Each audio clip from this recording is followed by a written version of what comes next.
Hello everyone, it's me, TheGamingDusty, and welcome back to another video. Today we're talking about Call of Duty Infinite Warfare's 4th DLC pack, Retribution. This has the maps Depot 22, Altitude, Carnage, Heartland, as well as the new Zombies mode, The Beast from Beyond. Now without any further ado, let's get into this review. The first map we'll be looking at is Depot 22. This is a long map with lots of buildings, lots of corners, lots of paths, and not a lot of advanced movement. This map has so many buildings that everyone just stays in a building. Because outside it's so open. You can jump really high outside. But when you're inside, it forces you to not jump. So everyone lures you into a building. If you don't go into a building, you don't get kills. So you have to try to contest them in one of many buildings. No one goes outside unless they've already died, in which case they're running to the closest building they can get to. From the top, this looks like a slightly worse playing Solar, and sadly it's even worse than that. It plays nothing like Solar, because Solar is all outside with a few underground tunnels and a main building on each side. But even the middle of this map is a building. That's how bad this map is. I wouldn't say it's the worst map ever. It's not bad. But it forces you to be inside, and unfortunately for this game, it does not work. Next is Altitude. This is yet another larger map with another weird quirk to it. Depot 22 has a common Call of Duty map design problem. The more maps you have, the harder it is to traverse, and the more campers you have. Less common is for the map to be situated in such a way that to get the most amount of kills, you just stay on the outside of the map. You don't go in the middle. This map barely has a middle of the map. It's just a bunch of lanes that connect the two longest lanes in the shortest way. So instead of, like, again, Depot 22, the three main lanes went all the way up. This one, 5 small lanes, all up and down, not getting you anywhere. You just stay on the outside of this map and wait for someone to peek or just try to jump shot you. That's all you have to do. You just stay on the outside of the map. I don't even think I've seen all the lanes on this map because there are so many of them. Plus, there are buildings on each end and off of a couple of those paths. So it just ends up being this giant mess of you have no idea where people are, you have no idea how to traverse the map. At this point, this has almost been out for 24 hours already. And there still is no in-game meta to this map because it is so hard to traverse. And that is Altitude. I really have nothing to say about this. I would say this is probably the worst map out of DLC 4, just because of how hard it is to get a kill, because of how many ways there are to every spot. That's Altitude right there. Moving on. Altitude, everyone. Up next, we have the map Carnage. Out of all the maps, this is the coolest, but unfortunately is the second worst, just after Altitude. This map is a figure 8 because, once again, while it's being cool, it also doesn't make sense, as in we're fighting on a racetrack that is like Mad Max style. I don't quite understand it. It is cool to look at, though. There's skulls on fire and dead bodies everywhere that's been impaled on pylons and caution cones, and there's buzzsaws under the bridge that kill you. It's one of those things that's so weird, you can't help but like it visually. But once again, it has a weird quirk to it. And again, this one is more Depot 22, where it just makes sense. You have a figure 8. The middle is going to be the most common spot because it is 2 lanes meeting up. And in this case, it's a bridge. So whoever owns the bridge owns the map. Pretty self-explanatory. That's why it's not the worst, because just like Depot 22, it's not a bad problem. You can definitely win. There are other camp spots on this map, but it's mainly centered around the middle of the map. Like a Call of Duty should be, but with it being a figure 8, it's basically just 2 lanes that form a circle and meet up in the middle. It's a 2-lane map, which means it can feel too clustered, and sometimes you want to just smash your head into your TV because sometimes you just go on a losing streak, and because you just keep dying over and over again, you have no time to forgive yourself, to calm down. It's death, death, death, death, death. If you're having a bad day, stay away from this map. That's basically what I'm saying. Stay away from this map if you're having a bad day. In fact, I'd say stay away from Call of Duty in general. What are you doing?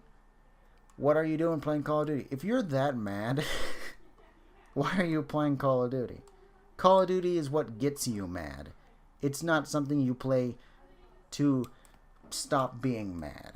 This is not a nice, relaxing game, especially when you're running around a figure 8 with broken cars everywhere, dead bodies, and you're just dying constantly. There you go. Last but not least, in the multiplayer side of things, we have Heartland. This is a remake of Call of Duty Ghosts Warhawk, and this is the best map of the DLC, in my opinion. Again, this whole video, my opinion. But it's good. It's just a classic Z-shaped map, and it works. The other 3 maps have a weird quirk. You either stay close to the middle, or you don't go there at all, or you stay in buildings. This one you stay outside. There's very few buildings. There's no reason to go in the buildings because there's no good camping spots. There's 3 windows in every building.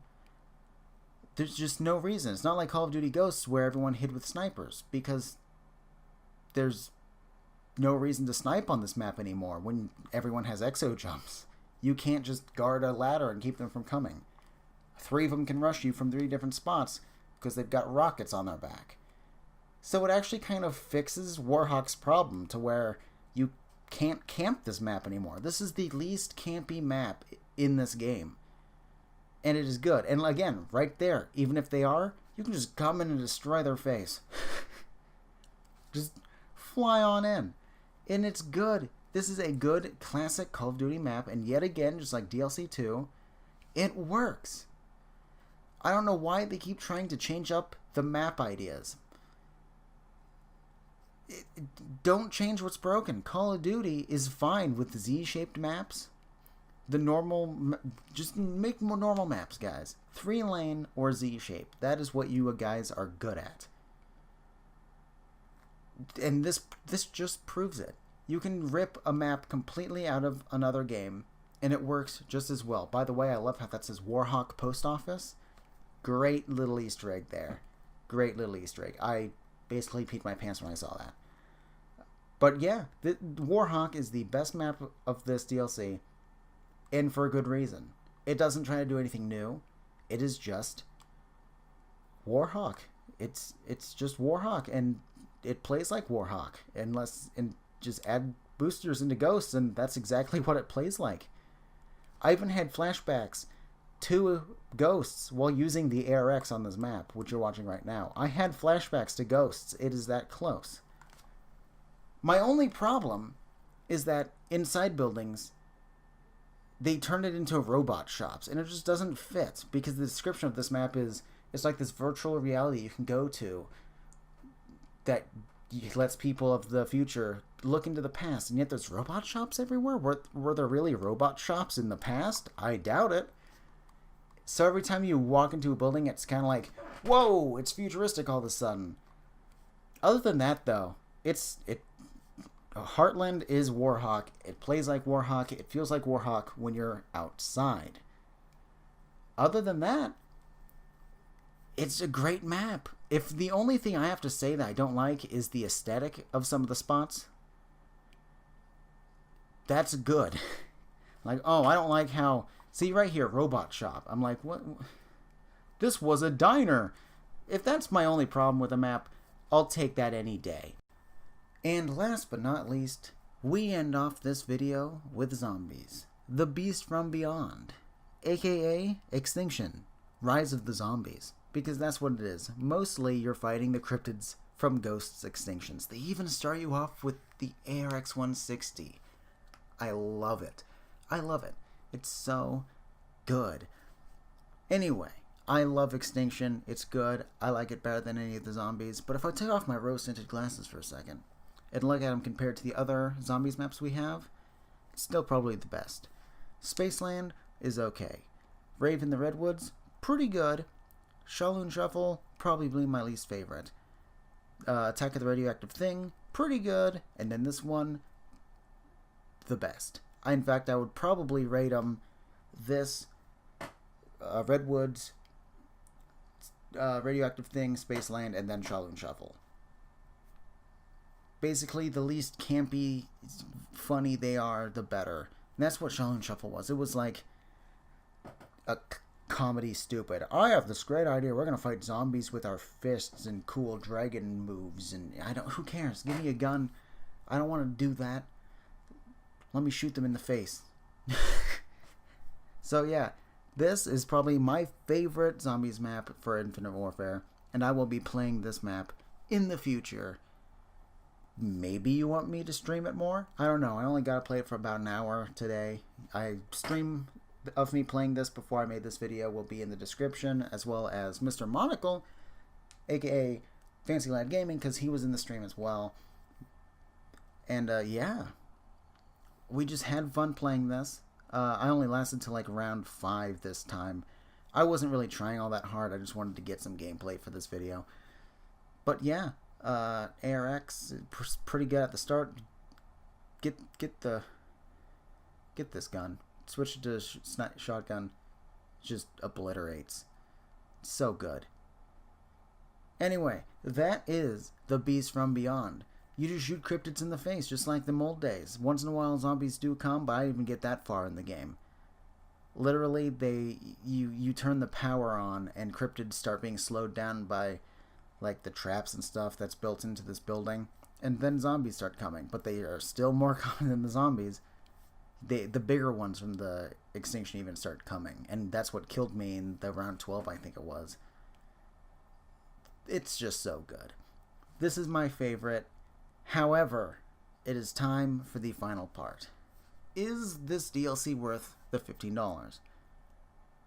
If you're a Zombies fan, it probably is. $15 for one of the best zombies maps in the game, I would say is worth it. However, if you don't really care about zombies and it's all about the multiplayer, you're basically buying it, at least again, in my opinion, for Heartland, which is not the best deal. Now, for me, it was worth it because I do care about the zombies in this at least enough to try them and play them. I still play them once in a while. So I care about it just enough for it to be a consideration. Do I like the zombies? That kind of stuff. So if you care about the zombies at least enough to play it, then yeah, you get a great zombies and a map. Maybe you like one of the other maps I didn't like. Maybe you like all of them. My opinion, it was worth it for me. However, if you only care about multiplayer, probably not. Probably not worth just the one good map. Anyway, guys, that is it for DLC 4 Retribution on Call of Duty Infinite Warfare. What do you think of this DLC? Will you be picking it up? Will you not? Tell me why in the comments below. If you like this video, please consider liking and subscribing. There's plenty more videos just like this. And in Call of Duty World War II, you better believe I'll be doing some DLC reviews just like these. Anyway, guys, thank you all for watching, and have a wonderful day.